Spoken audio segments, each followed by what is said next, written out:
नमस्कार। News with views में आपका हार्दिक स्वागत है। लॉकडाउन 5 या अनलॉक 1 जो भी कहिए, उसमें आज तक कोरोना का कहर नहीं थमा। कोरोना ना सिर्फ न्यूज़ में है, बल्कि उसका डर हमारे जहन में घुस चुका है, और इतना घुस चुका है कि उससे और भी कई छोटी छोटी परेशानियां सामने आने लगी है। कोरोना से हमें डरने की ज़रूरत थी और आज भी है, लेकिन उतनी भी नहीं कि जिससे छोटी छोटी परेशानियां सामने आए। गौरतलब ये भी है कि कोरोना का डर इसलिए भी फैला कि उसकी सटीक दवा या उसका इलाज आज भी देश में नहीं हुआ।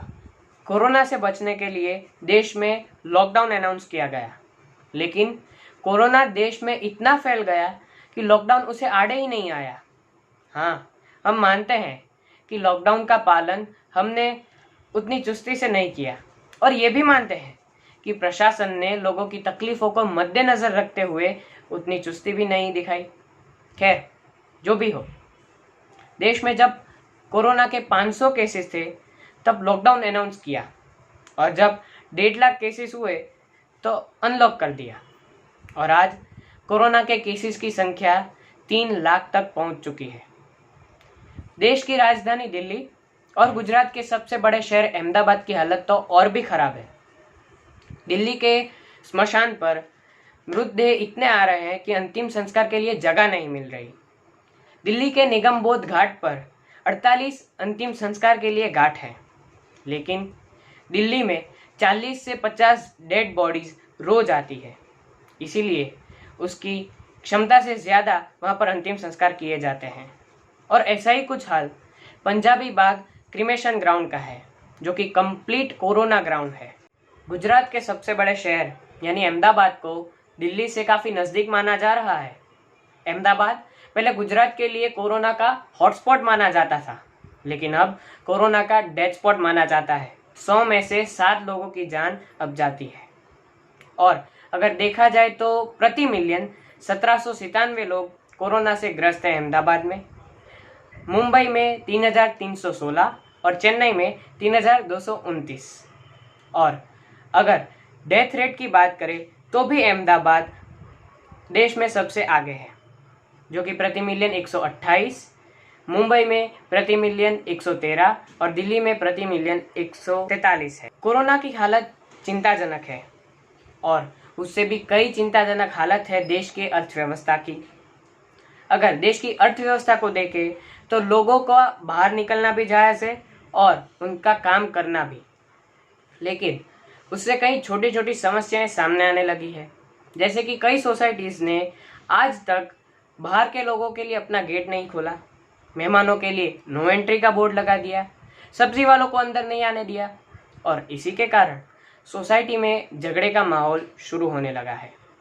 सोसाइटी के संचालकों ने यह निर्णय तो ले लिया, लेकिन उन्होंने हर एक घर की समस्याओं को प्रैक्टिकली नहीं लिया, और उनका यह निर्णय सोसाइटी के सभी सदस्यों को मानना भी पड़ा, और इसी के कारण आज शहर की काफ़ी सोसाइटीज़ के संघर्ष के किस्से सामने आने लगे हैं।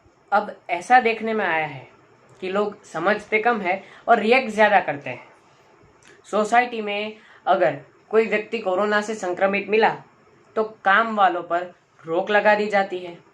गौरतलब ये भी है कि लॉकडाउन में इसी तरह काम वालों पर रोक लगाई गई थी, और जब देश अनलॉक हुआ तो फिर से उन लोगों को आने जाने दे रहे हैं।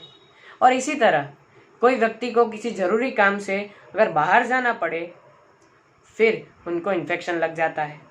लोग ये नहीं ढूंढते कि उनको इन्फेक्शन कहाँ से लगा, और दबाव आ जाता है छोटे लोगों पर। काम वालों को फिर से बंद कर दिया जाता है, दूध वाले सब्जी वाले को अंदर ही नहीं आने देते।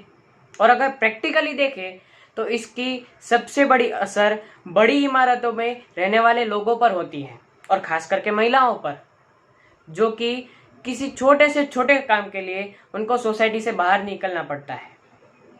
खैर, लॉकडाउन के 4 चरण में महिलाओं ने घर को खूब संभाला, और घर वालों को भी। काम वालों का ना होने की वजह से उनको घर का सारा काम करना पड़ा, और जब देश अनलॉक हुआ तो वापस काम वाले आने लगे।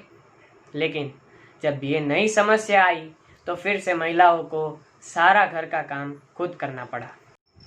कोरोना से स्थानीय लोगों में कितना डर है वो हमें अभी देखने को मिला। हमारे एक रिलेटिव मुंबई से गाड़ी लेकर अहमदाबाद आए थे, जो कि 18 दिन पहले आए थे और बाकायदा परमिशन लेके आए थे। उन्होंने अपने आप को जिम्मेदारी समझकर और एक अच्छा नागरिक समझकर घर में ही सेल्फ क्वारंटाइन कर दिया। लोग उनके संपर्क में आने से कतराते थे और तो और उनकी गाड़ी धोने को भी मना कर देते थे। उन्होंने चौकीदार से या आसपास के लोगों से अपील की कि उनकी गाड़ी धो दीजिए, लेकिन आसपास के लोगों ने और चौकीदार ने साफ मना कर दिया कि ये गाड़ी मुंबई से आई है, हम इसको हाथ भी नहीं लगाएंगे, और इसी तरह उन्होंने गाड़ी को साफ भी नहीं किया। हम जान सकते हैं कि इससे हमारे दिलों में, हमारे स्थानीय लोगों में कोरोना का कहर किस हद तक फैला हुआ है। ऐसी तो कई समस्याएं हैं जो कोरोना के डर के कारण लोगों के सामने आ रही है, जो टाली जा सकती है। हमें कोरोना से बचना है और सचेत भी रहना है, लेकिन कोरोना से कभी डरना नहीं है। हमें अब ये बात समझ लेनी चाहिए। कोरोना के इस काल में हमारे दोस्त ने बचाव के लिए सोशल मीडिया पर एक जानकारी शेयर की थी, जो हम आपसे शेयर करना चाहते हैं। कोरोना विश्व में इतनी तेजी से फैला कि उसके साथ साथ सोशल डिस्टेंसिंग नाम का एक शब्द भी पैदा हुआ और कोरोना के साथ साथ ही उतनी तेजी से फैल गया। लेकिन जानने वाली बात तो ये है कि सोशल डिस्टेंसिंग जैसा कोई शब्द ही नहीं है। असल में शब्द है फिजिकल डिस्टेंसिंग, जो कि कोरोना का कहर विश्व में इतनी तेजी से बढ़ रहा था, किसी का ध्यान इस पर गया ही नहीं। तो आइए सोशल डिस्टेंसिंग को निकालकर जहन में फिजिकल डिस्टेंसिंग को बिठाते हैं। सोशल डिस्टेंसिंग शब्द क्यों नहीं? उसकी दलील में हमारे दोस्त ने बताया कि सोशल यूनिटी यानी सामाजिक एकता, सोशल गैदरिंग यानी सामाजिक मेले, और सोशल सर्विस यानी समाज सेवा के स्तंभ पर ही हमारी सोसाइटी टिकी हुई है। हमारी कौटुंबिक व्यवस्था, धार्मिक व्यवस्था, त्योहार और यहाँ तक कि आर्थिक व्यवस्था भी समाज का ही एक भाग है। अगर हम पूर्ण रूप से उनसे अलग हो जाएं, तो समाज की पूरी हालत बिगड़ जाएगी। तो आइए सही शब्द चुनते हैं, फिजिकल डिस्टेंसिंग, ना ही सोशल डिस्टेंसिंग। तो आइए फिजिकल डिस्टेंसिंग को हमारे जहन में उतारें, उसका पालन करें और सोशल डिस्टेंसिंग शब्द का त्याग करें। नमस्कार।